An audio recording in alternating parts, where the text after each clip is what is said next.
Battlefield of Eternity, we're mixing it up today a bit. Apparently Alderac Pass was banned for this series, which I like a lot. We have some different maps, and yeah, let's go, guys. So, BOE, the Enjoyers against the Anti-Clown Association. We're another best of 3 series. We're currently in the playoffs. We're down to the final 6 teams. And interestingly enough, the Europeans in general don't really do all that well. I mean, again, they obviously have the handicap of playing cross-server, so they have to deal with high ping. But the Enjoyers are at this point higher up in the standings than, for example, Dino's team HGC EU LUL. So that's something that I personally didn't expect. Now that might still change, and obviously there's a lot of games that are still missing, but we have our round robin, we're still going through it, and then from that we're heading into the actual final bracket. So yeah, lots of stuff happening here right now. And let's see what they're gonna do. $1,000 are on the line. Prize money, again, tournament powered here by Psychic, by Kevin. We wanted to do something for North America. There's no draft rules here. You can pick whatever you want, just the most vanilla tournament that you can think of when it comes to draft rules. So it's all supposed to just be a little bit of fun here and give the NA teams a chance to represent. And we have 30k, for example. Definitely awesome to have them in, even though in this series it's the Anti-Clown Association that is going to represent NA, whereas we have the Enjoyers over on the left side in blue. So let's check them out here. I'm actually pretty happy. I talked about this earlier on the live stream, but I was sick this week. I think it started on Monday, and I kind of got sick twice. I think I had COVID. There's a strain going around here right now, and it fit the symptoms. But I was sick, and for the first day it was annoying, and then I thought, okay, I'm fine. And apparently I wasn't fine yet, and overdid it a little bit in the days after, and then bam, I got sick again. Thankfully, it wasn't really too bad, but at some point I was a bit worried that I might not be 100% for the weekend. But today, typical bike rides, enjoying the weather, really nice right now. I think we got 35 degrees, and it's sunny, it's beautiful. And yeah, ready for the stream too, so all good to go. The timing worked out nicely. It's always nice when it works out like that. There's nothing more annoying than when you get sick like perfectly timed for the weekend. But if it starts on a Monday, you know, and then at least when the important stuff happens the week, then you're good to go again. That's always nice. So we got Blaze as our first pick. I mean, that has been something that we've now seen time and time again. Sylvanas also a very high priority for pretty much every team here. Oftentimes they end up being banned out. With Genji already banned, there's also no light bomb combos. We get Chromie still. And we have, of course, Brightwing. The fruit fly is in the house as so often. So, yeah, Brightwing gone, Chromie taken. So they got already some CC, and they got a lot of poke that they can use from afar with the Chromestar in particular. But I still want to see what else we're going to get in regards to damage. When it comes to the NA team, something that occasionally makes it into the draft as well is, for example, Lunara. We had her a couple of times. So let's see if that's going to be a thing again. Garrosh gets banned too, so they're triggering the front line and trying to thin the options out just slightly. With Sylvanas, you can always build up that momentum, of course, when you win the objective. But she can also, with her mobility, jump pretty quickly into the rest and try and take people out. So we'll see what Roger is going to be able to do here. Uther gets banned. I mean, you could also have played Uther as a main tank, and I believe, if I'm not totally mistaken, it was initially even in North America that came up with that. I got that right? Did Europe start it and then NA just kept it for longer, or was it the NA boys that actually came up with it? I think it was like that, like years ago. But yeah, these days we're getting Anduin, we have Nuborak, so you can still go for a little bit of a light bomb engage. For example, if Hogger goes Hoarder pulled, they could try and time that off. And let's see what Kelsia picks as the final hero for the red team, because again, they still need a little bit more damage. But for the blue team, for the Europeans, for the Enjoyers, we got Arion and Makto now. Teams are still playing with also some subs here every now and then. We got Tracer, we got Murden, so you have your Stormbolts done into Blaze, Connect, Brightwing follow-up, Tracer, Chromie for damage, Tracer softening the targets up a little bit. So yeah, not too bad. That leaves us with our final pick, and what's Kelsia gonna do here? What are we getting? They got Sylvanas right now. They need a bit more if they want to be successful here. So, give me that damage. Triple frontline, I guess, could work too. And they go for it. Thrall is the weapon of choice. Could go Trash Lightning. He could be in a 4-man. Battlefield of Eternity is our first map. So let's find out together. Enjoy us going up against the Anti-Clown Association. Game number 1 on the left, we have the Enjoyers, the European team, with Arian on Tracer, Lavakal on Brightwing, Magdo on Muradin, Richu is playing Blaze, and Alvaros for the polls with Chromie. On the right side of the map, the Anti-Clown Association, the NA team, with got Filth on Anubarak, we got Kelsey on Sylvanas, they swapped heroes around a bit. Veryday is playing Muradin, Valamar on Hogger, and Roger is playing Thrall. Trolling Thunder. Sad Panda plays right there. I was already looking forward to some Crash Lightning action. I mean, we don't usually get it, but every now and then in a blue moon, when Thrall gets picked, he actually goes for it. He could have been part of the 4-man here. So, yeah, they could have done it, but the first thing that they want to do is try and take one of the towers out, and the blue team was obviously waiting for that play. So they jumped in and they called it correctly at the top lane. That was a really nice move here by them to ensure that they wouldn't run into any big problems with it. So, yeah, not too bad. That was definitely a needless move that they just did there. I mean, at the end of the day, honestly, the if you have, you can do it with a Nubra, but you can also, of course, do it with Sylvanas. If you have the two of them, then you're basically guaranteed to make a play for a tower. The whole idea is to out-rotate your opponent a little bit and just try and get some structural value before they even realize what's happening. And in this case, it didn't perfectly work out. They still did some damage at the top. Roughly half of the tower went down. But of course, this could have gotten so much worse if the blue team wasn't ready for it and didn't call it properly. So, as is right now, here comes the second attempt, trying to make that work once more. And at least so far, things are looking okay. So, they're doing some real nice damage over here. Taking that slowly out. First is already gone, and by now we also have some of the camps that have been targeted. So that's the next step for the teams here. But yeah, not too shabby. So start to get a little bit of value out of this. Everybody is also prepping, of course, for the next objective, trying to make sure that they're going to be ready for Immortal Phase number 1.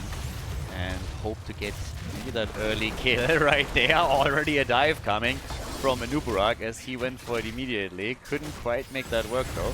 But this is the aggressive plays that the red team can now make. Just engage initially with Anubarak and see how far they can go with it. Just get that stun. And yeah, very quickly follow up with, for example, Thrall. But they are destroying structures very, very quickly already. So really nice damage from them. Taking them on one at a time, and things, at least for now, are looking pretty decent here for the red team. They're getting value, they're taking structures out. It's a slight lead in experience for them now as well. So, yep, not too bad. And in the meantime, over here on the right side, now we're getting the camp, of course, taken. Both teams are still going for the Shaman camp, as you would expect from them. So, yeah, exactly the play that everybody would expect in that situation. Just like go for the lane pressure. But still, me likey. Some solid plays just over all of what we're seeing from the teams here. But with the first objective, let's see, can they take Muradin down, for example? He's already in trouble. Chromie helping out. Muradin has the cooldown, jumps out, gets away. Good for him. The dwarf is still alive. That got close for a moment though. So it got a little bit spicy. But the Immortal is now up, and that means that both of the teams are now going to try and make their play here. And get at least to the halftime show. Level 4 talents are available for both teams. Thrall is now trying to stack. We had a couple of sad attempts by Thrall players recently trying to stack up properly and quickly, and it didn't work out. I think one of them, I don't even know if he ever completed this quest, but it was something at the 20-minute mark when he was still not fully done with it. So now the attack is coming. Thrall, oh, they go for Anduin! And Veryday is having a shitty day. So he's already gone. Veryday eliminated. Unfortunate for him. That's the support gone. Tracer together with the rest of the team and with Chromie able to take him out. And that of course gives the Europeans a bit of a leg up now. But the race is still not necessarily won here. So it's still going to be a tight battle between the two teams.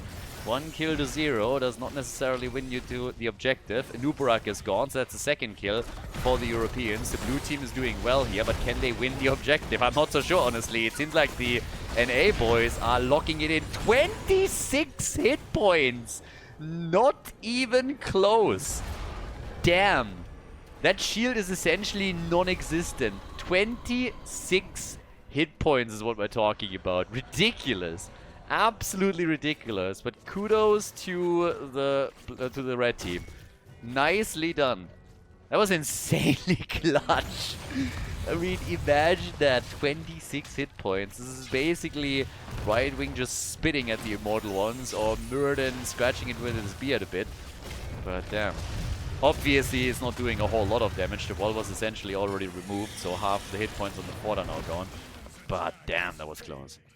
Now, they were trying to go for a double whammy at the top, trying to push on 2 lanes at the same time and do some damage there. Didn't really do too much for them here. Oh, but Thrall at the bottom of the map is now getting removed, and that means that he... No, he actually completed his quest! Yeah, quest complete, time to feed. So yeah, oldie but goldie from Thrall here. But yeah, so he gets killed, but at least he completed the quest. So, it's still fine. That's still alright for this. But the attack is still coming now with 3 kills to 0. And at least for now, Richo trying to get the Jet Propulsion Connect, doesn't. Finds himself in trouble therefore, and gets turned on very quickly, but is able to walk away, and Tracer still trying to soften them up a bit. It's actually very ballsy also from Arian to go for a Tracer pick here. I mean, at the end of the day, you're still playing cross-server, so this can always be a problem, because in a high-ping environment, playing a hero like Tracer can definitely backfire on you, and has on some of the teams in the past already, so they gotta be careful with that. We have still level 10 inching a bit closer now for the Enjoyers. And they're actually doing pretty alright here. 3 kills to 0 and nearly a level ahead. I mean, not quite, but still. So yeah, that definitely counts here. And with the Immortal now spawning in 20 seconds, level 10 will be ready, and it won't be ready for the Anti-Clown Association. So, yep, here's level 10. Nothing that necessarily helps them right away to force a fight, but it will still keep the red team at bay. They're not gonna be incentivized to make any big plays and go for a fight here. So, yeah. Immortal is up. Halftime show should be a victory for the Europeans.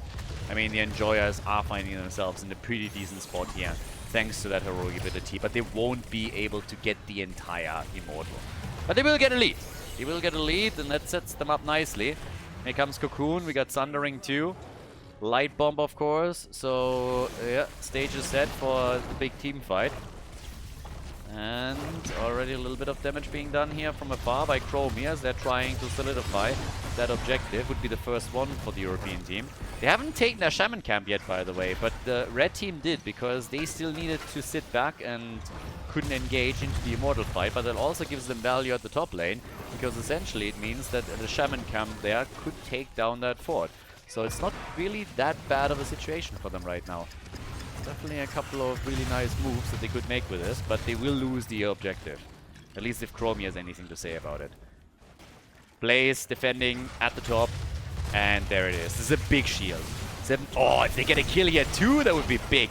Sundering, Cocoon, all the stops being pulled right now as the Enjoyers were trying to get a kill. That would have, of course, been nice. Not only a massive shield on the Immortal, the second objective, but then on top of that you also get a kill and get a numbers advantage for the push.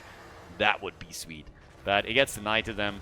The Anti-Clown Association is shutting that down quickly and is able to move out. Nice Sundering also just cover the retreat a bit. But now with the 3 kills to 0. Attack is still happening. So they're starting to slowly make their play over here. Can they now make a move for the fort? I mean, this one could honestly get destroyed. I think this fort will likely fall. Yep. No chance for them to shut it down right now. And they are pushing this further. They're pushing this a lot further right now. So this could get nasty. You're already starting to lose the wall at the thingy. I mean, they're in some serious trouble here. That's the wall at the keep already gone. The first structure is removed. They've done some damage as well earlier, but still have to be careful with this. Because, again, a little bit of momentum for the blue team. If they play their cards right, they could very, very quickly bring this back. Now there are still camps up, so they're slowly starting to make a play for those. Are trying to grab them quickly. The gap in experience is not that massive. I mean, the initial kills were great, but now that we're moving into the mid game, The gap is not that big of a deal anymore. At least not for the time being. But let's see how...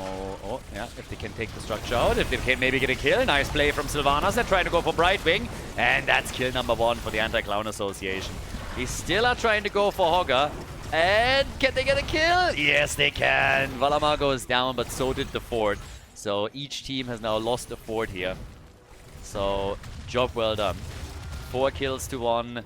Level 13 is in. That gives us the extra talent for now. And there is a bit more pressure at the bottom of the map thanks to the camp that was set up earlier. So with that, they're able to do a bit more here now too. Yep, that's pretty nice. But at the top, they're also trying to nibble away at the fort slowly. So yeah, that fort is taking a lot of damage. At least some. Now fully exposed. There's no towers left anymore. No gate, no nothing. But let's see how much further they can go. With the next objective coming up, there's obviously quite a bit on the line now. So let's see how much they can do with this. I mean, at this point in time, there is definitely quite a bit that you can still do here. For both teams. In the sense that if you win the objective, I mean, again, you haven't really locked the game in. Each team still has a fort. So the Immortal, when taken, will still have to go through a lot of stuff here. But they're also trying to apply pressure with those Shaman camps again. This time the blue team is a little bit faster in the execution. We have 13 on both sides, so it's a high-level fight in regards to talents. When it comes to the damage output, Chromie, of course, with a poke from range, is sitting at 27,000. Pretty good number for her. We have Tracer on 25,000. No one died except for Brightwing on the blue team, whereas for the Anti-Cloud Association, Hogger is currently top damage in the game. 19,000 for him. And they're getting pinned down around the defense of their own Immortal once more. So they have to be careful on that too. Trying their best at this point to maybe also set up a kill. Muradin, yeah, Hodder pulled. Chromie dodges most of it. Alvaros gets out, but there's the Thundering. It's not participating in the fight really, and that might at least give them a kill here. Tracer able to move away. Bunker is out, and the blue team is surviving. The Anti-Clown Association is doing whatever they can to get themselves a kill here, but so far it's not working, and now the fight turns against them. All of a sudden it's Anubarak who's in trouble, and got Filth, got no hit points. So he is gone. Chromie is there too, but Sylvanas falls a second later. The jet propulsion stun connects properly, and that might just be the end of Hogger. He's down. That's 3 heroes that have been annihilated. They're trying to go for Thrall, and Roger is not okay. Anduin is running away as fast as his little legs are carrying him, and it seems like he's the only one that survives the onslaught. So we have 8 kills to 2 now, and level 16 is inching dangerously close towards the blue team. So they are looking quite solid on Immortal number 3. They have the talent advantage now. The kills are going a long way for them. So pretty sweet situation for the Enjoyers. And that would be a pretty important win. If they can take down the Anti-Clown Association, that would actually be pretty big for them. So the Enjoyers, again, I have to remind everybody here, they qualified extremely late for the top 6. They came in on the last chance qualifier, and it took them until the final map to take it down. They try and go for Muradin. Cocoon was instantly taken out by Tracer. Nubarak dies, but so does Muradin. So the Anti-Clown Association forcing the fight, but they're losing it big time now. They lost Sylvanas, they lost Anduin. That's 3 heroes down. They were hoping to take multiple heroes down before the fight would really break out, but they're losing way too much, and Tracer's running them down. So Hogger is now gone, and what was a bit of a desperate... I mean, they were a little bit desperate here. They fought against a talent advantage, so they deliberately attacked into a talent advantage, hoping that they can take some of the heroes out. But now they are losing hit points at the bottom keep. The fort at the top is of course going to get destroyed by the Immortal, and they might lose basically the entire game here. I'm not sure if they're going to make a play for core, I doubt it, but let's just imagine that they're taking both keeps. Then you're pinned down mega hard, and recovering from that, yeah, I'm not so sure.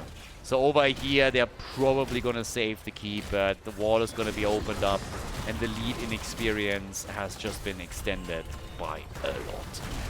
So things are looking really good for the Enjoyers, and I think the Anti-Clown Association might just have outplayed them a little bit. The idea behind the play is obvious. I mean, again, they thought that they could pull it off, but they were shut down hard in that fight. And that was a massive, massive problem for their prospects as the game continues. So, yeah, it's a little bit tough. 1.5 levels behind right now. And we'll see how much further they can go on this now. Can they somehow claw their way back into it? I mean, the next Immortal is probably going to be fought over on level 16 talents for both teams. So for the Enjoyers, that means that they still have to be a bit careful, because with even talents on the fight, there is a chance, you know, that they are overstepping it and that maybe the other team comes back. But then Sylvanas gets caught like this, and that changes things again. So, yep. The trap set and successful. Sylvanas is gone. Now you're down for another 30 seconds in numbers. And on top of that, we're also looking at, well, a camp that gets stolen away. So even more potential tools for the Anti-Clown Association to get back into the game have been removed from them. And yeah, it's tough going here. It really is. They're sitting at the top, just trying their best to, I mean, just wait them out a little bit and maybe poke with Chromie. But the objective is about to get announced, and of course that kill against Sylvanas also helped them a bit with additional experience, so they're getting closer to level 20. Yeah. This is a bit tough. Either way, at the top, another camp is gets taken, has already been claimed. We now have half a level missing until 20, and that's the reason why the red team is pushing this aggressively onto the map. They are hoping to now get a kill. Stun into stun. Mirrodin still fine. Misses the Storm Bolt. Avatar, Mirrodin is not fine. Mirrodin is definitely not fine. Yeah, that was a little bit too cocky if you ask me. At that point, they should have just moved back. The red team wants that fight. They're desperate for the fight, so why give it to them? Mirrodin is gone, so now they're trying to waste the red team's time a little bit so that he has a chance to come back, ready for the fight.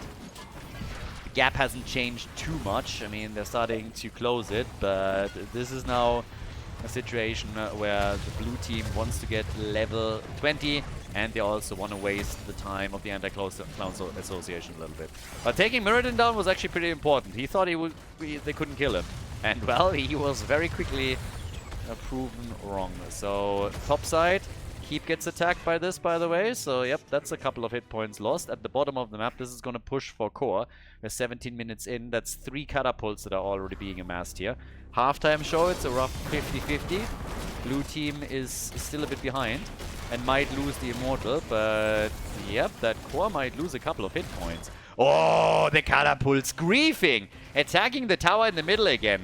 Full grief over here, as usual. Yep, you're fired. You're out, boys. I'm sorry, but this is just unacceptable. That driver, they've been drinking yesterday or something, so shooting the wrong thing as usual. It's like stormtroopers, really. They're not hitting anything. So, it's tough.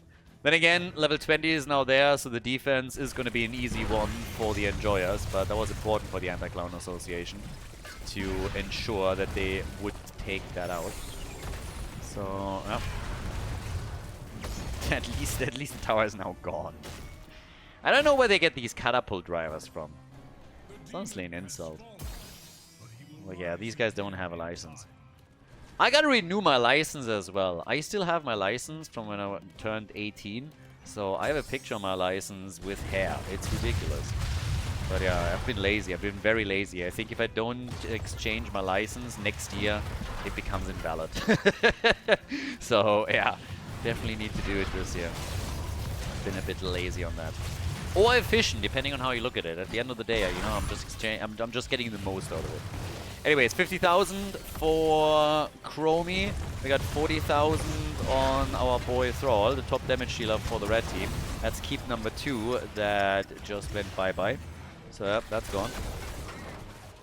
And we say bye-bye! It's now 9 kills of elite. But at least level 20 is going to be there.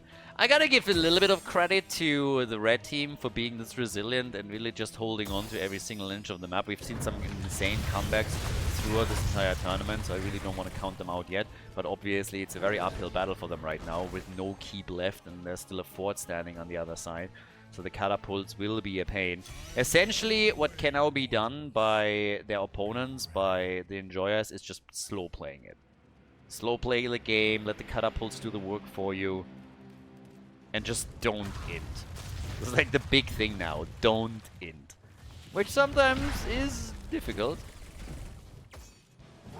You want to maintain the momentum. You want to be aggressive. Make a mistake and all of a sudden it gets turned on you. We got the Trader King over here from Anubarak. So a little bit more survivability. And as they're taking their camp, they're starting to lose some ground on the Immortal. And again, slow playing this is important. They put the camp onto the top lane. Oh, Sundering Avatar. This time they're unleashing all of the ults, but it doesn't make a difference. Hogger, on the other hand, big poke from him, but he goes down. First one to fall as Tracer drops him. And this might just be the beginning of the end for the Anti-Clown Association. They have a problem at the bottom of the map. It's a big wave that they gotta deal with, but they also have to deal with the objectives. So there's just too many things going wrong for them right now. And since they are facing the music in the middle of the map, and the tower is already gone and won't soak any shots up anymore, the catapults will go for the core. When these losers are finally getting around the camp, but yeah, even that isn't happening. So again, they won their driver's license in the lottery. This is an absolute embarrassment. So yeah, this is the good news. Look at them, they're stuck. They're like, too complicated. And instead we have the team fight raging on in the middle as everybody is desperately trying to somehow turn the game. It's a 4 versus 5. The other Clown Association doing what they can, but the core has now lost its shield and is slowly losing hit points. So they're bleeding a lot there. The objective has been taken. That's 100% shield on the Immortal, which means the Immortal alone is already going to finish this. Anduin is gone. And so is Sylvanas. And this means the hopes and dreams of the Anti-Clown Association to somehow turn this game around is gone. And Ubarak wants to at least take the keep out at the top, but the core is already at 55%. So that is game. That is game. The Immortal is going to finish it.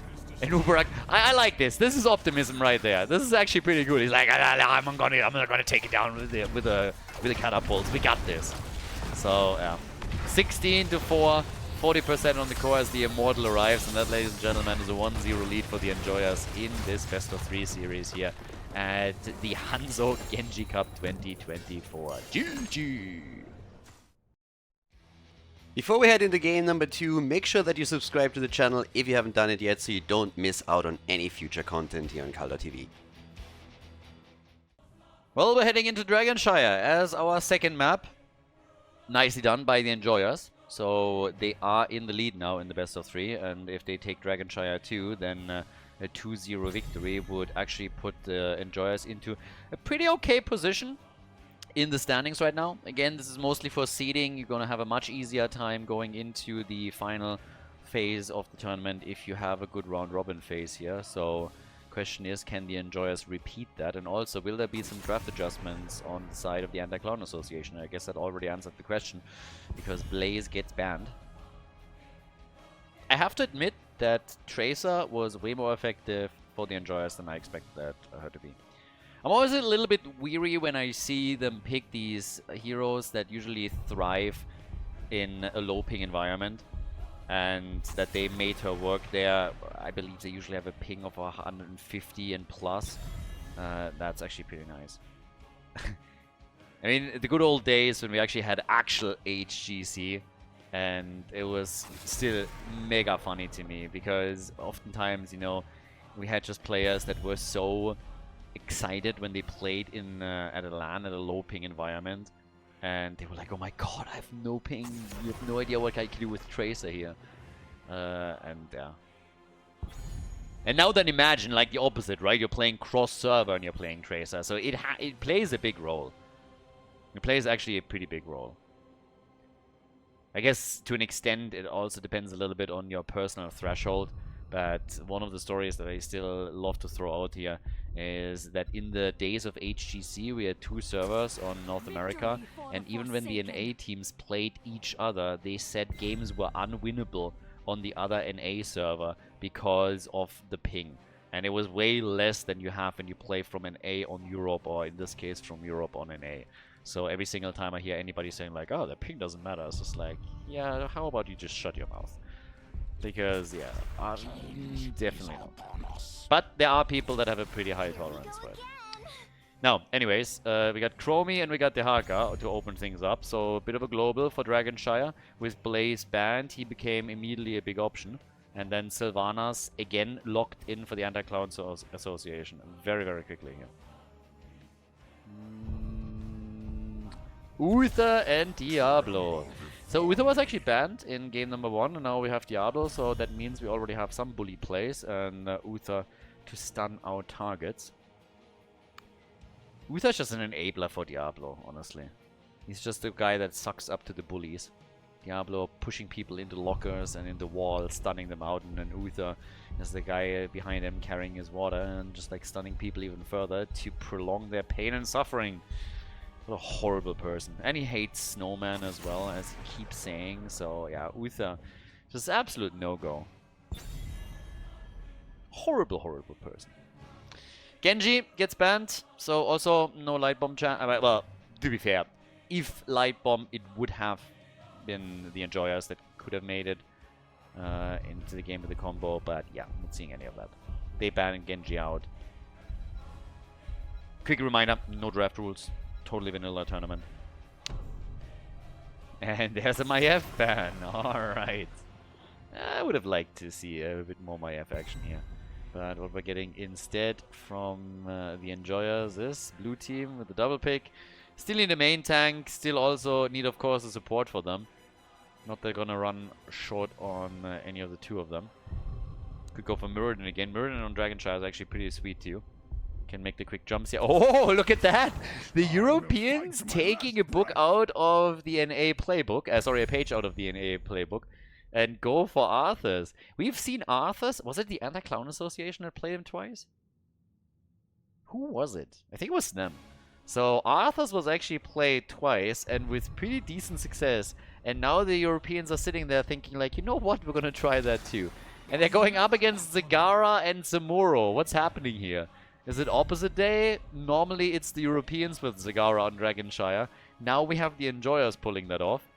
She's also not gonna have a good time with her creep spread. Arthur should be able to take those creep tumors out with ease. He's one of the best, if not the best in the game fight. And then you got Zeratul on top of it too. So interesting game. Very, very interesting game all of a sudden. Dragonshire, ladies and gentlemen. Game number 2. So without further ado, let's go straight into the second map between the Underclown Association and the Enjoyers. Enjoyers in the lead, and the Anti-Clown Association has to win too if they want to turn it. We got Arion on Zeratul, Richu on Dehaka, Lavakal is playing Rhaegar, Makto on Arthurs, and then Alvaros with Chromie on the left side. Cleave build, at least initially here, for Zeratul, and over on the right side, the ACA with Kelsia on Zagara. We got Valamar on Samuro, Roger on Sylvanas. This time he can keep Sylvanas. Last time he had to give it up and switch over to the Thrall, but now Roger on Sylv. We got Veriday on Uther instead of Anduin in game number 2, and God Filth is playing Diablo, so he's going for the OG bully on this one. Dibbles, let's go. And riding on the little goblin. That's goblin views. 100%. Give him a sock. Give him a sock. Anyways, right now we got Zagara sitting towards the bot lane, as you would expect. When it comes to the talents, I mean, I already pointed out the cleave start for Zeratul, but also we now have cross presence on level 1 for Arthurs, so that's a nice one. Down to the bottom of the map, we still got Roger and Kelsia. There's a lot of push power that they have. It's a really annoying team. If you leave any of them alone on lane for just a bit, you're gonna be in a bit of trouble. Arian here, talking about being in trouble. He got attacked very quickly, but makes it. So, yeah, not a problem for him. Dehaka sitting at the side right now. And, yeah, just trying to see what he can actually do. It would have been nice if Dehaka can already start making a play right now, you know, move in and see if he can do some damage. But so far, hasn't really worked that way. Okay. He's going to be at the top lane the entire time. The nice thing, of course, when you're running Dehaka on any map is always that you're going to be able to do a whole lot of work with a global later on, joining the team fights when it comes at the bottom of the map, for example, onto a battle here around the Siege Giants, just to name one example. Could see a few more too, but yeah. They're currently still doing pretty okay with this. Camps get taken, nobody invades, everybody is just like sitting on their side. Europeans, they want to play it safe, they don't want to risk too much now, because they are fully aware that with the 1-0 lead, they can just bring this over time and win the second map too. that would be a quick one for them today. But yeah, not so far. Well, as for the ACA, they are trying to take the lead in the series here. Push ahead a bit on this. And specifically at the top lane, they're starting to do some nice damage also to the wall. So slowly picking that off one piece at a time. Now with Sylvanas, that would really help them. But the wall gets damaged but not broken. At the bottom, of course, the Gara is trying to do the same thing. The Zeratul to be a bit careful over here. Went in again and gets immediately hit. Good news for him is still that with all that AoE clear that he has, he can help to keep Zagara at bay. But they gotta be careful with Chromie. Double control now for the blue team, but not for long, since Zagara is taking over. And now that Arthas is moving in, yeah, Zagara is very quickly higher dealing it out there. So already double checking on the tumors, and we have Diablo coming in. Zagara, this is the problem. Zagara has no escape tools here, so Zagara is already in trouble. There's a lick as they're going for Uther, and with a bit of body blocking, they should be able to take him down, and that's kill number 1 in this game. So very nicely done. Arthas, when he moves in like this, can really help to set Chromie up, and of course in this case also Dehaka, who just tunneled down to the bottom of the map, as already predicted earlier, and then made his play right there. So really sweet moves by them, leads to kill number 1. They still gotta rotate towards the top, where Richu is now attempting to retake the shrine. 1 kill doesn't give you a whole lot of leeway yet this early in the game. Death timers are just too low for that. But they are already trying to take Zagara down a notch, and that's more than 50% of the HP gone. Even trying for a quick Dragonite, which they're not able to get, but applying the pressure is already deep. Arthas obviously comes with a couple of disadvantages, one of them being once he's in a fight, he's in the fight, and you're not going to have an easy time getting out of it. If you have Anduin, you can make up for some of the disadvantages, I suppose, by simply pulling the target out, but that's not the case here. So all the way up at the top, Valamar is starting to make more moves for the wall and gets help from Sylvanas. Look at Diablo here, trying to flank into Richu all alone. All alone, taps the fountain, pops the essence. I mean, literally everything he can to stay alive, and does. So they are not able to get the kill. Chromie is getting a camp at the bottom of the map. Oh, and he's still alive, damn. I thought he might overdo it and go a bit too deep and die, but no. So the camp gets taken at the bottom of the map. All the efforts of the red team to get a kill at the top in vain. Zeratul, clutch, but he makes it out. You can really tell that the ACA wants the kill. They really want it now. The build that we're seeing from Arthas is the same build that the NA teams have played previously, so going from a Howling Blast straight into the Death Golem in level 4 and level 7. Added survivability too. And the cleave build continues for Zeratul. So he is going full cleave on this. Yeah, can they go for Diablo? It seems like it. Yep, Dibbles is low and goes down. So Diablo eliminated. That's the second death now on the red team side. And the Enjoyers, I mean, kudos to them. They are actually doing pretty well here. They're doing way better than I expected them to. Thriving on chaos as usual, but they also still have that Samuro problem at the top lane, which they have to deal with. Dehaka is now coming in again, trying to also get them the experience here, obviously. Wants to get the team to level 10 and see if they can maybe use that. So yeah, next attack is coming. Alright, Veriday is here. Roger is already doing his thing. And down to the bottom of the map, still Zagara. Slowly and steadily holding onto the lane. Hasn't really been able to do a whole lot, and the problem is also that the creep spread just isn't there. This is the issue when you're going up against the Cleave Zeratul and also Arthas with the Frost Presence. So it's honestly a huge deal. Like, without any creep spread whatsoever, you just don't have that as an added tool in your arsenal. It makes vision a lot harder, and yeah, it's just tricky. It's honestly a little bit of a problem for Kelsia at this point, and he's sitting very far back, trying to get the creep spread at least around the tower so he can deal with it, but Chromie immediately just, yeah, nails it. Drops it from afar with the Dragon's Breath here.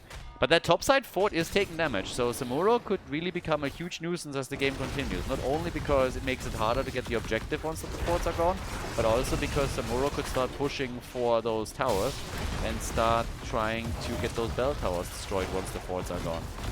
Bell towers, what am I talking about? The keep, sorry. Wrong map. So, you know what I'm talking about, the inner structures. Another big fight here.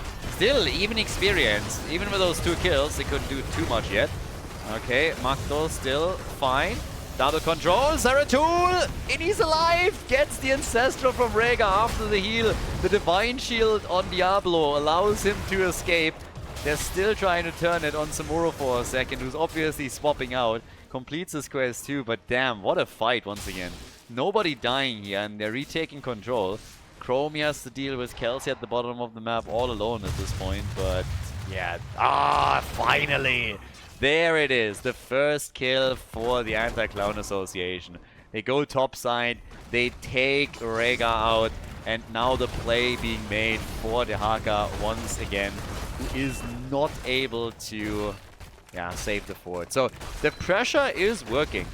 The pressure that we're getting here is really, really working for the team in red.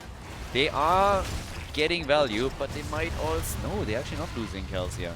They're just barely able to get him out of the fight. It was a bit clutch here. Could have backfired, didn't though. Yeah, shots are still being fired as the party continues. I gotta give credit where credit is due. The fort at the top has now fallen, and despite the fact that the blue team looks a bit better in regards to team fight prowess, they are losing ground on the map. And this could also translate into a Dragon Knight. We are 8.5 minutes in, nearly at the 9-minute mark, and we haven't seen a Dragon Knight taken yet. So DKs have been sorely missing in this game. No DK just yet for anyone.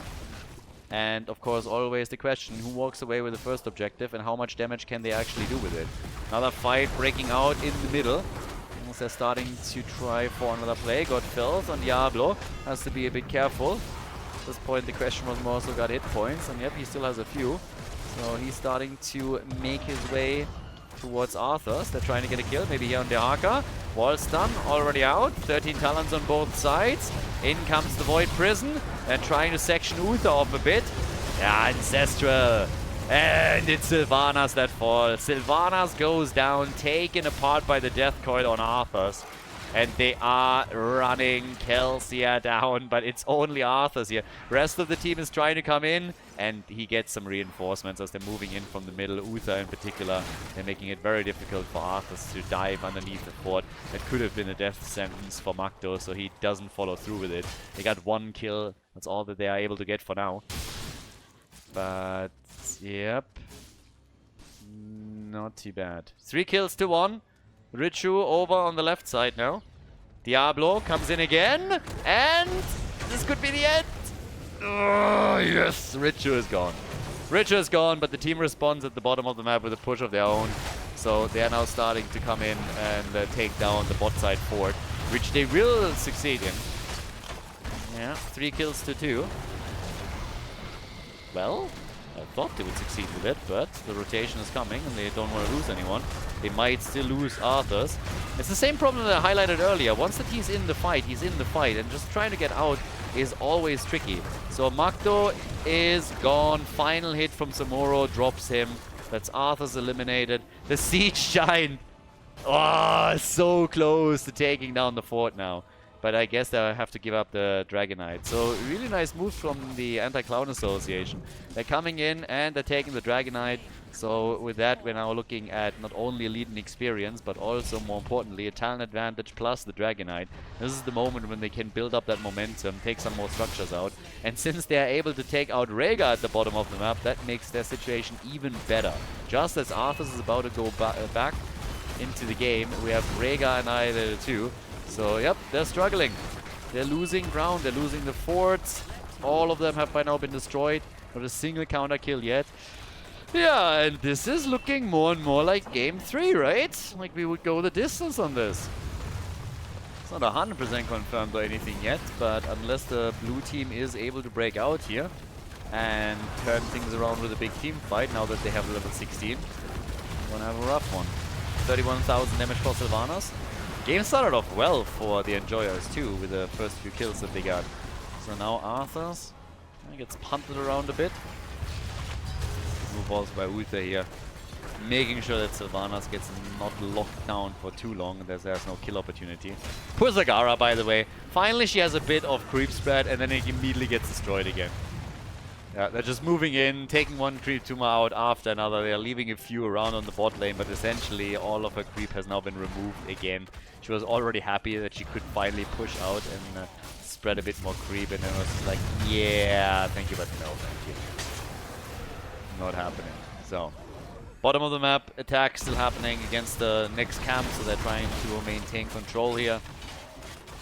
All the way at the top, of course, blue team. Well, actually, they might figure this out down here. Yeah, they sniff out Diablo. Okay, but the camp is already taken, so they are a bit too late in order to make a move here. But Arthur's, yeah, he misses the Howling Blast.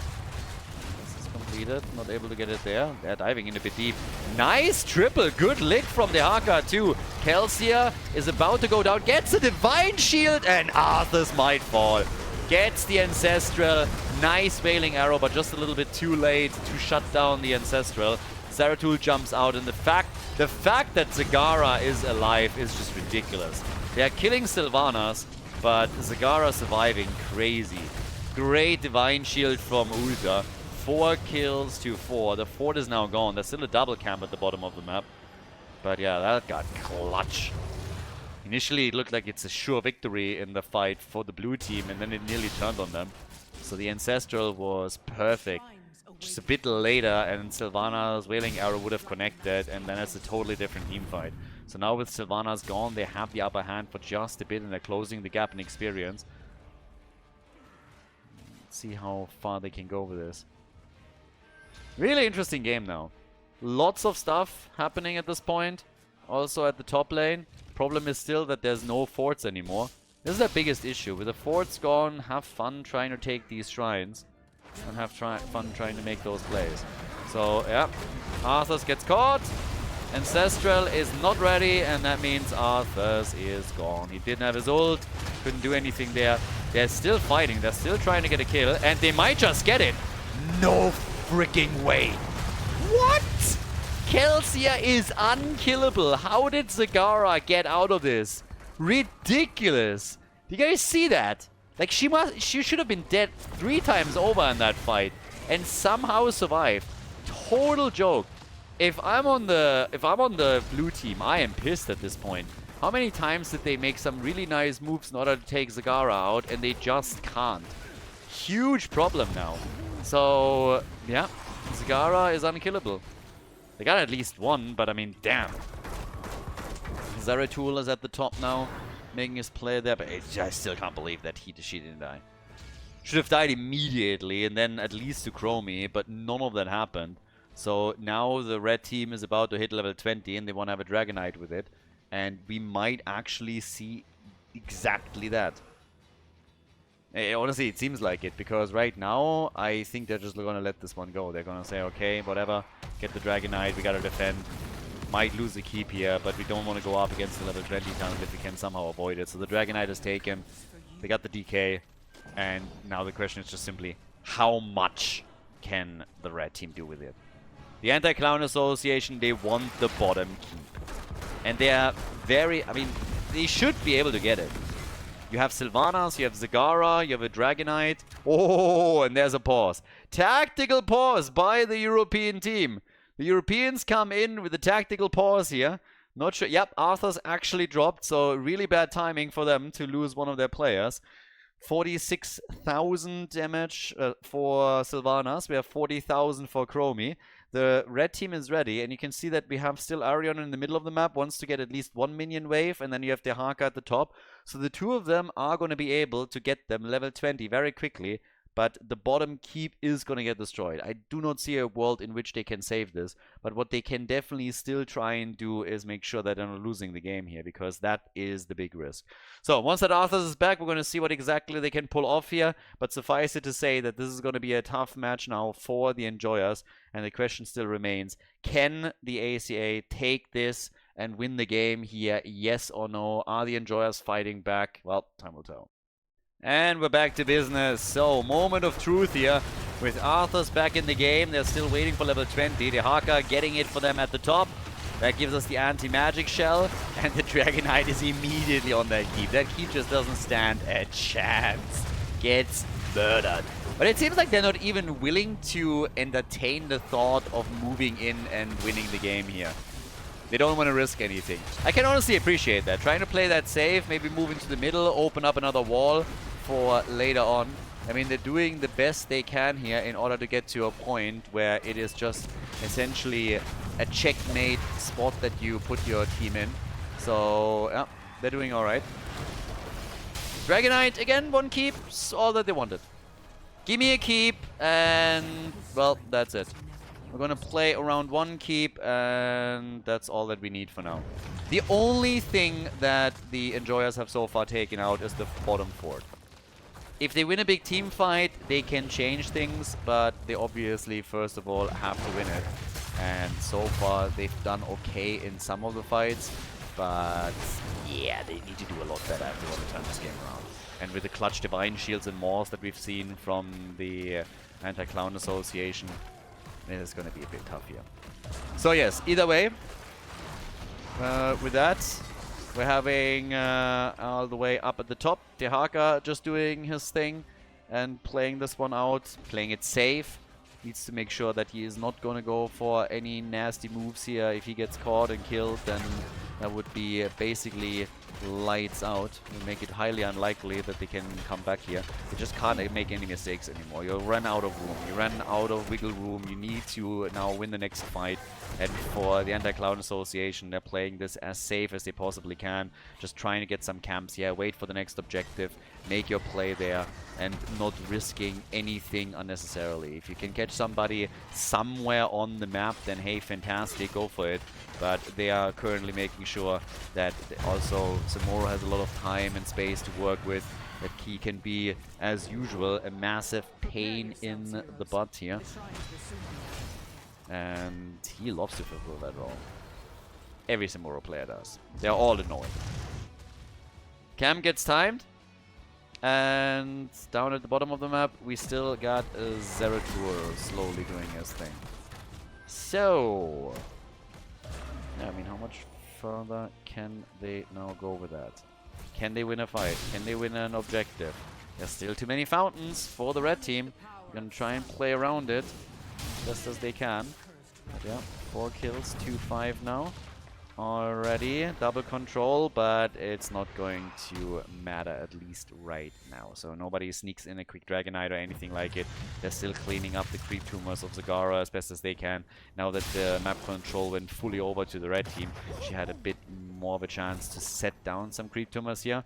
Arthur's already with a Howling Blast, yep, against Diablo. Trying to shut that down because before Dibbles could get too aggressive against him. They still need to win a fight.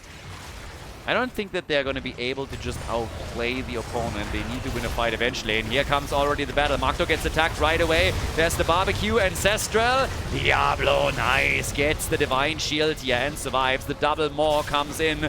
And can they take the Haka down? Yes, they can. The Haka gets destroyed. Tyrant Maw action right there. Job well done. That's a 5 versus 4 on the map and potentially another Dragonite, specifically since the keep at the top is now taking damage. Samuro went in deep. Can they get a kill? They can still not get a kill. Oh god, like the amount of sustain that we have on everyone on the red team side is just insane. The survivability is totally ridiculous. There's so many fights that could have ended up a different way if they were just able to get a kill or two, but it's not happening. And now a Dragonite has been claimed. The top keep has already been destroyed, so that one's already out. And yeah, things are just not working out for them, are they now? So times are tough. With that, we get the next attack coming. They're already going for the core, so this one, they're not going to be happy with just to keep in the middle. They're going for the core. We will likely go to game number 3. A defense here would be an absolute miracle. Uther goes down, but he has redemption, so that's not going to be a problem for them. And the core is falling. That is game. GG, well played. Dragonite is hammering it down. 6 kills to 5 and 20 minutes in. We have the ACA sealing the deal on map number 2 and forcing the 3rd game in the series. Nice.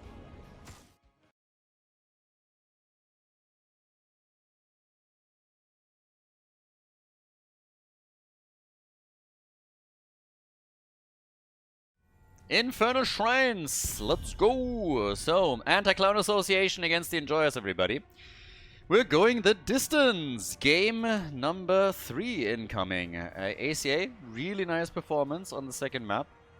Initially, it looked a bit shaky for them. They lost 2 heroes, I believe, in the first 2-3 minutes right away. But there were some clutch plays, and it's kind of funny to me that Uther gets banned. Reminder, Uther got banned in game number 1. And then in the second game, they locked him in, and he had some clutch plays. I mean, seriously. Some of those Divine Shields and the saves that we had on Zagara in particular, but other heroes as well, were fantastic. So he is getting banned for a reason. Now, Infernal Shrines, again, control on the Shrines. You want to have your globals there too. We get Brightwing first removed, so everybody is focusing on support bans for now. But it's kind of cool that we're getting a 3-mapper right off the bat here for our current playday. Diablo, they really don't... I mean, it's Infernal Shrines, right? So Diablo is obviously fantastic here no matter what, but they're looking at this, they're looking at the last map, and they're saying, like, it was already annoying enough to go up against Uther and against Diablo. Now we have Infernal Shrines, where specifically the second one gets even more value with all of the bully plays you can make on the Shrine fights. So they just get rid of Diablo too. And then you have Chromie banned on the other side. So after the first 2 maps, both teams know what they hate about the playstyle of the other team. They're just like, nah, thank you. So no Chromie on this one. But again, it's Infernal Shrines, so we could still see Hogger. Junkrat would be another one that hasn't seen play in game number 2, but would be a solid choice here. And of course, still Hanzo it up a little bit. And we get Jojo. No Blaze first pick, but instead we're getting Johanna. So, oof, they are valuing Jojo even higher than their side laner. Now, to be fair, with a ban focus so far on supports and then, well, Diablo, you can get a good side laner no matter what. If they pick Blaze away from you now, you can still go to Haka. There's Blaze. You can go Leoric. So, yeah. And again, Sylvanas. So it's been essentially a battle in a lot of the picks of deciding which team gets Blaze, which team gets Sylvanas. This time, the Enjoyers let Blaze go and valued Johanna higher than that. So they can now still look into Haka if they want to have him. Could go Leoric. So that was only 2 that would really work well with the Shrine fights. Let's see. Alvarez, and we get Hogger instead. So a little bit of ping pong around on this one. And Alvarez very early on in the draft with cooldown. Now we've seen a lot of Drain builds lately. Given that it's Infernal Shrines, you can go for... I mean, basically every single cooldown build these days is viable. So depending on how you want to run the team fight, you can go for that. If he wants to go for some Echoed Corruption, he can definitely do it. If they're going into a Felflame build, he can also start to burn those Shrine minions down. And on the ban side, I guess they're getting... No, they're getting rid of Falstad. They don't want to go up against the global here. I was about to suggest that they might be banning out another support, but they're not. Since they're the next one's picking. Comes in with ban number 3 on their end. Alright. And so... what's it going to be for the Enjoyers? What are they getting rid of? Another tank? They already got theirs. And, well, yep, there it is. Nubarak gets banned. Was already played in game number 1. So that dive with the Nubarak, Sylvanas follow-up, Blaze follow-up, always annoying. So they don't want to deal with the Cocoon either. And game number 1, one of the heroes that really did the most work for them was also Tracer. So another thing really to consider here. If they have someone that can really just dash into the opponent's backline and do some damage there, would be neat. You still have Genji open, Tracer's open, so if you want to... Oh, well, okay. That kind of shuts Tracer down. Now we have Varian with Taunt, Malfurion, Root follow-up, and then Blaze with another stun, so you already know what the name of the game is. And you desperately need a support that is able to deal with that. Now, they could still... Stukov would have been another choice here, by the way. Lurking Arm on Infernal Shrines is always neat, but given what they're up against right now, how are they going to play this? So, Infernal Shrines, the last 2 picks for the Europeans. And we get Tychus and we got Rhaegar. So with Infernal Shrines and Tychus means you're relying heavily on Odin. Oftentimes the team will let go of the first shrine and wait for level 10 so that they can leverage Odin properly on those shrine battles. And that gives us Kelsier as the final pick for the red team. Still need a bit more damage. But yeah, burst damage following up on Varian's taunt would of course be neat here. And they go for Hanzo, so even another stun that they're currently adding. Well guys, the Underclown Association, game number 3 against the Enjoyers. Let's see which team takes it. Game number 3, the final map in the series between the Enjoyers and the Anti-Clown Association. Over on the left side, we got Richu on Hogga, Arion on Tychus, Lavakal with Rega, Magdo on Johanna, and Alvaros on Gul'dan.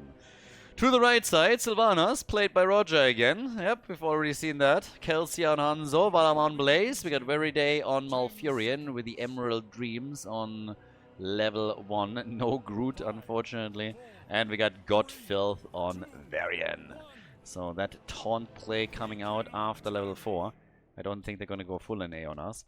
And there's the Echoed Corruption play from Gul'dan. So no Drain build, no Fellflame build. Just going completely standard here. And trying to also work that Ruinous Affliction in. As down at the bottom of the map, the Sylvanas push has happened. Kind of successfully. It's a third of a tower that they just got for free. Again, nothing too exciting, nothing too insane.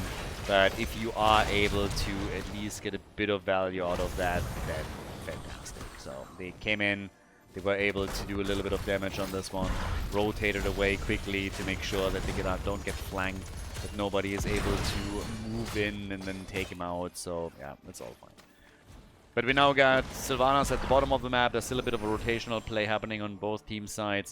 And over here in the middle, Varian is already anchoring the play here. Doesn't have access to level 4, of course, just yet. But that's going to make things mega interesting once that it happens, because we're having so many follow-ups on his taunt that there should definitely be a few kills coming in. At the end of the day, that's obviously what you're aiming for, right? Whenever you're playing Varian, you want to have those kills. It's like all that you're thinking about. Get that taunt, follow up on it, and then just make the plays. So they are going to try and do that time and time again, get themselves a couple of kills here. And the only question that remains is, can they pull that off? Are they going to be shut down? Is the blue team going to be able to deal with it? Because if a composition like the red teams is not able to get kills, then usually they're going to have some trouble. But for now, no kills just yet. Everybody just rotating. Everybody just chilling a little bit. Not making any hyper-aggressive moves or anything along those lines. And yeah, time will tell. Bit of a fight down at the bottom. Taunt is already out. Alright, so with level 4, they now start to make a few plays here. But Varian is also the one that finds himself immediately on the receiving end of a beating and is barely making it out. Got Phil tapping the fountain here, as we have Tychus going into the bigger they are. So, bigger they are for Tychus. Yeah, trying to burn them down a bit quickly at the front. Not really what I expected here, honestly. I really thought that he would go for Master Assassin just to get that passive increase on his attack speed, but have seen none of that. All the way at the top, Richu. First Shrine is also spawning here. And yeah, it's down to the wire right now. So, who is going to be able to win the first objective? Who's going to take the lead in the series? Who's going to make the plays? What can they do right now? I mean, at this point, we already have over on the right side. Yeah, camp taken. Same is happening over on the left too. Lavakal and Arion are currently grabbing that camp. Again, it's the top lane shrine, so I don't think the camps are going to be able to do too much. It's still kind of important for the teams that both of them at least grab it. So that's what we're currently getting here. And off we go. Shrine number 1. Of course, the team still wants level 7 if they can grab it. But this is also where we have a bit of a power spike. And I highlighted earlier how a lot of the Tychus teams will let the first one go so that they can fight with full power and Odin later on, starting with the second one. Don't want to fall too far behind here. So can they do it here? I mean, we'll see. Not too aggressive yet, but there's the play for Jojo, and she goes down. So already off to a bit of a rough start for the European team. They're immediately losing Johanna, and that will essentially also lose them the shrine. So not really a whole lot to be done here. With Jojo gone, you can basically just kiss this one goodbye. The Punisher is going to be claimed by your opponent, and having that early level 7, of course, made things even easier. So, already taking a bit of a backseat here. Now, At the bottom of the map, they're still trying for some counter pressure. And move in here. Taunt is already out once again. And Lavakal finds himself on the wrong side of that fight. Is trying to get away. Fully blocked though. And can waste a bit of that time. But he is going to die eventually. Malfurion is going to Moonfire his butt right there. And that's the doggy eliminated. Now Gul'dan at the top has already started to defend a little bit against that Punisher. But the bait over the wall hasn't happened yet either. So, not like they could have done a lot here. It's a good start for the Anti-Clown Association. And they're also now pushing down at the bottom of the map with Sylvanas. They're setting up a two-pronged attack with the Punisher at the top and then the rest of the team getting busy down at the bottom of the map. So, yeah, not too bad. Yeah, nicely done. Filth is sitting tight here. Roger is only Hogger that defends, and that is definitely not going to be enough. They need a bit more if they want to have a chance to properly defend this here. Now, half a level of an advantage, a little bit more even, for the Anti-Clown Association. Things are going well for them. 2 kills to 0, they got the Punisher, they're doing structural damage, they're ahead in experience, they get the early level 10. I don't think it's going to help them necessarily for the next objective, but with how aggressive they're now posturing on the map, they can steal the opponent's camp away and establish even more of a presence. So, yeah, neat. And all the way up at the top, Arian has at least worked the wall out.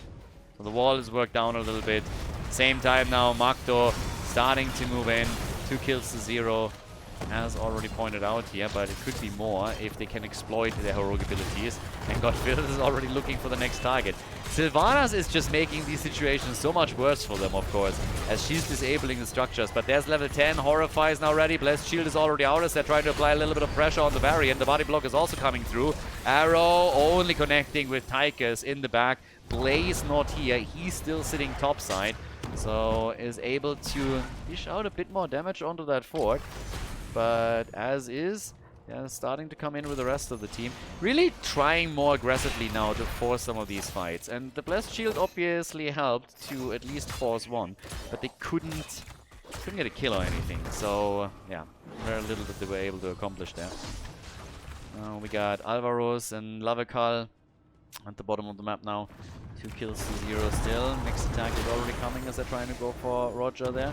Sylvanas is really a pain for them. The rotations that we're getting from the Anti-Clown Associations are just a massive nuisance, because what essentially happens is they're trying to rotate her away from the rest of the team and always get some push damage from her as she's slowly starting to take structures out. So they're doing a real great job on that.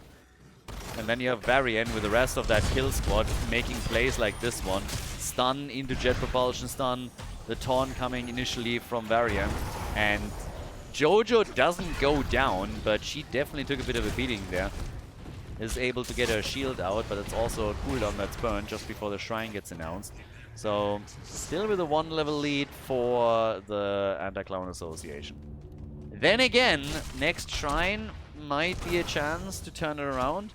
Now, of course, the problem that comes with it is that level 13 talent, which we're soon going to get for the red team. So, the Enjoyers have to make a choice here.